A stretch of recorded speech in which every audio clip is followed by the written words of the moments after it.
Hello friends, welcome to more creative. दोस्तों, आज 1 मार्च दिन शुक्रवार है, वही हिंदी महीना माघ और कृष्ण पक्ष की षष्ठी है। तो चलिए शुरू करते हैं आज की बड़ी खबरें। यदि आपको खबरें पसंद आए तो वीडियो को लाइक जरूर करिएगा और आप हमें प्रदेश के किस जिले से देख रहे हैं कमेंट बॉक्स में जरूर बताइएगा। दोस्तों, यदि आप चैनल पर नए हैं तो चैनल को सब्सक्राइब कर बेल आइकन पर क्लिक कर दें ताकि अगला वीडियो आपको शीघ्रता से मिले। दोस्तों, बिल गेट्स को आप जानते ही होंगे, माइक्रोसॉफ्ट के चीफ हैं वे।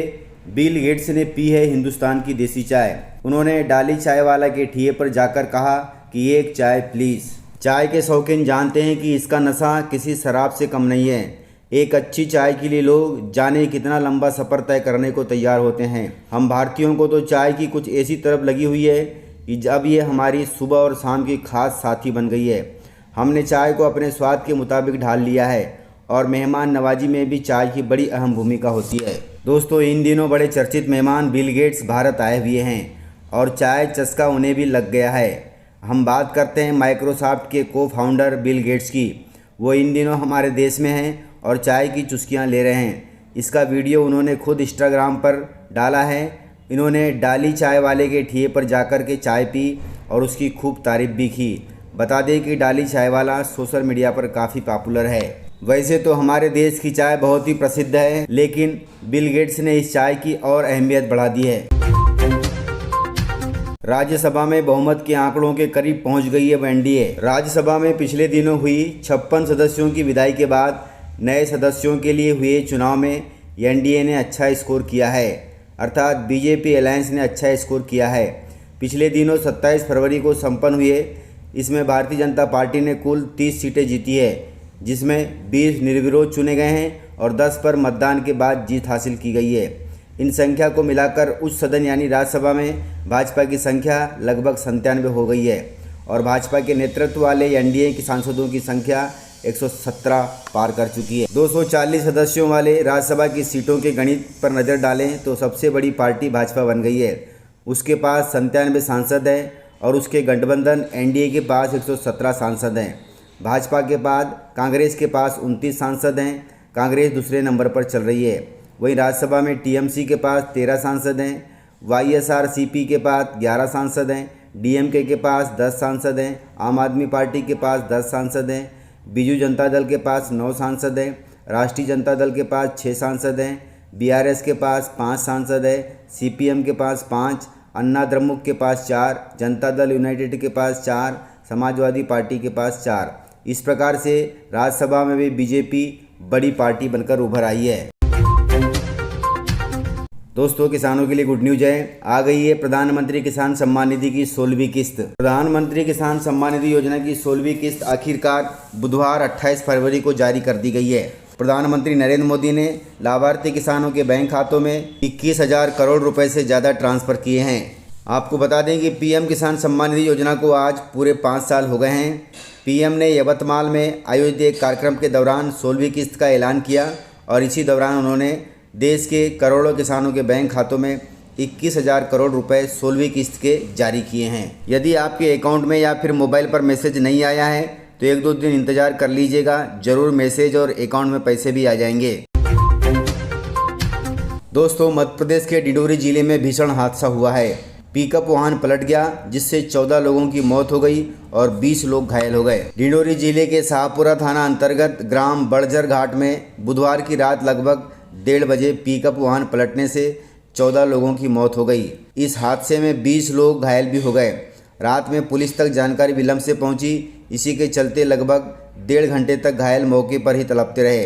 पिकअप वाहन 20 फीट नीचे खेत में जाकर पलट गया। हादसे में एक ही गांव के 11 लोगों की जान गई है। इस कठिन समय में राज्य सरकार ने मृतकों के परिजनों को 4-4 लाख रुपए की आर्थिक सहायता तथा घायलों को 1-1 लाख रुपए की राशि देने का ऐलान किया है। वहीं केंद्र सरकार ने भी 2-2 लाख रुपए की राशि देने का ऐलान किया है। वहीं घायलों को 50-50 हज़ार रुपए की राशि देने का ऐलान किया है। इस हादसे को लेकर प्रधानमंत्री मोदी, मुख्यमंत्री और राष्ट्रपति ने भी दुख जताया है। दोस्तों, एमपी बोर्ड में 10वीं की परीक्षाएं समाप्त हो गई हैं। 12वीं की परीक्षाएं अभी चल रही हैं। फिलहाल अभी मूल्यांकन कार्य जारी है। 7 दिन में 12,000 कापियों का ही हुआ है मूल्यांकन। माध्यमिक शिक्षा मंडल की बोर्ड परीक्षा के साथ ही कापियों का मूल्यांकन कार्य भी शुरू हो चुका है। पहले चरण में 90,000 कापियां जांची जाना है, लेकिन मूल्यांकन कार्य काफ़ी धीमी गति से चल रहा है। 22 फरवरी से शुरू हुए मूल्यांकन में अब तक सिर्फ 12,000 कापियाँ ही चेक हो पाई है। इधर दूसरे चरण की कापियां भी गंतव्य स्थान पर पहुंच चुकी है। हालांकि यह कापियां अन्य जिलों में जांच के लिए जाएगी। इधर मूल्यांकन के लिए नहीं आ रहे शिक्षकों को भी नोटिस जारी किया गया है। आपको बता दें कि इंदौर जिले में 800 से अधिक शिक्षकों ने मूल्यांकन कार्यकर्ता के रूप में रजिस्ट्रेशन कराया है, लेकिन अब तक सिर्फ 120 मूल्यांकनकर्ता ही कापियां चेक करने जा रहे हैं। वहीं बोर्ड का कहना है कि 10वीं बोर्ड परीक्षाएं समाप्त हो चुकी हैं, लेकिन 12वीं की बोर्ड परीक्षाओं के प्रश्न पत्र अभी बचे हुए हैं। जिन शिक्षकों ने मूल्यांकनकर्ता के रूप में रजिस्ट्रेशन कराया है, उनमें से अधिकांश परीक्षा केंद्रों पर पर्यवेक्षक बने हुए हैं। इसलिए बोर्ड परीक्षा समाप्त होने के बाद मूल्यांकन कार्य में तेजी आएगी और जल्दी से कापी जांचने का काम हो जाएगा। दोस्तों, गेहूं की समर्थन मूल्य पर खरीदी में मध्य प्रदेश पर सबकी निगाहें हैं। रिकॉर्ड उत्पादन हुआ है और खरीदी का लक्ष्य भी तय कर लिया गया है। केंद्र सरकार ने रबी सीजन 2024-25 के लिए 35 मिलियन टन गेहूं खरीदी का लक्ष्य रखा है। उम्मीद की जा रही है कि इस साल गेहूं का उत्पादन भी बढ़ रहा है। केंद्र ने इस साल गेहूं का उत्पादन कुल 111 मिलियन टन होने की उम्मीद जताई है। वहीं 2022-23 के रिकॉर्ड 110.55 मिलियन टन के रिकॉर्ड से यह ज़्यादा है। अर्थात पिछले साल गेहूं का उत्पादन कम हुआ था, लेकिन इस बार ज़्यादा है।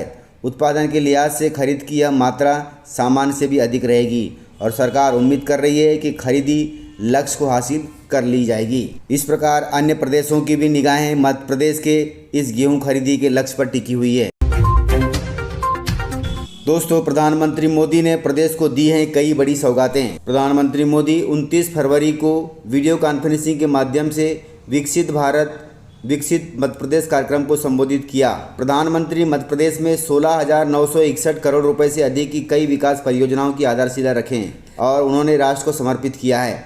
इनमें सिंचाई, बिजली, सड़क, रेल, जल आपूर्ति, कोयला, उद्योग जैसे महत्वपूर्ण क्षेत्र शामिल हैं। अर्थात इन सभी क्षेत्रों के लिए प्रधानमंत्री मोदी ने प्रदेश को 16,961 करोड़ रुपए जारी किए हैं। बड़ी अजीब बात है कि पंचायत चुनाव होने को लगभग 1.5 से 2 साल हो गए हैं, लेकिन पंचायतों में न तो शिक्षा सुधरी है न ही स्वास्थ्य। कागजों में हो रहा है इन सब का विकास। बैठक में सदस्यों ने किया जमकर हंगामा। खबर प्रदेश की राजधानी भोपाल से है। भोपाल जिले की 222 ग्राम पंचायतों में न तो शिक्षा के स्तर में सुधार हुआ है और न ही स्वास्थ्य व्यवस्था सुधरने का नाम ले रही है। इसके अलावा पंचायतों में विकास कार्य भी कागजों में किए जा रहे हैं। शिक्षा हो, पीएचई हो, महिला बाल विकास विभाग हो, स्वास्थ्य हो, इन सभी विभागों के अधिकारी फ़ोन नहीं उठाते। सभी अपनी मनमानी पर उतारू हैं। नतीजा यह है कि यहाँ पर केवल कागजों पर ही विकास दिखाई दे रहा है। जब राजधानी भोपाल में ये हाल है तो बाकी प्रदेश के जिलों में क्या हाल होगा, आप अंदाज़ा लगा सकते हैं। वहीं जिला पंचायत सदस्यों ने 1.5 वर्ष बाद साधारण बैठक बुलाई और इस बैठक में जमकर हंगामा किया। इसमें शिक्षा अधिकारी तथा स्वास्थ्य अधिकारी के खिलाफ नोटिस भी जारी किया है। दोस्तों, इन दिनों प्रदेश के अधिकांश जिलों में ओलावृष्टि और बारिश ने फसलों को काफ़ी नुकसान पहुंचाया है। ओलावृष्टि से प्रदेश के अनूपपुर, दमोह, नरसिंहपुर, सिवनी, छिंदवाड़ा समेत कई जिलों में फसलों को काफ़ी नुकसान हुआ है। बेमौसम बारिश और ओलावृष्टि से अनूपपुर, दमोह, नरसिंहपुर और सिवनी तथा छिंदवाड़ा जिले में ज़्यादा नुकसान हुआ है। दमोह में फसलों के नुकसान की जानकारी प्राप्त होने पर सागर संभागायुक्त डॉक्टर वीरेंद्र सिंह रावत और कलेक्टर मयंक अग्रवाल ने अनेक ग्रामों का दौरा किया, खेतों में नुकसान का जायजा लिया। वहीं तत्काल सर्वे के राजस्व विभाग को निर्देश भी दिए। फसल सर्वे कर राहत राशि वितरण के लिए भी उन्होंने निर्देश दिया ताकि किसानों को थोड़ी राहत मिल सके। तो इस प्रकार से जानकारियाँ थी। तो मिलते हैं सर इसी प्रकार की खबरों के साथ अगले वीडियो में। तब तक के लिए जय हिंद, वंदे मातरम, टेक केयर।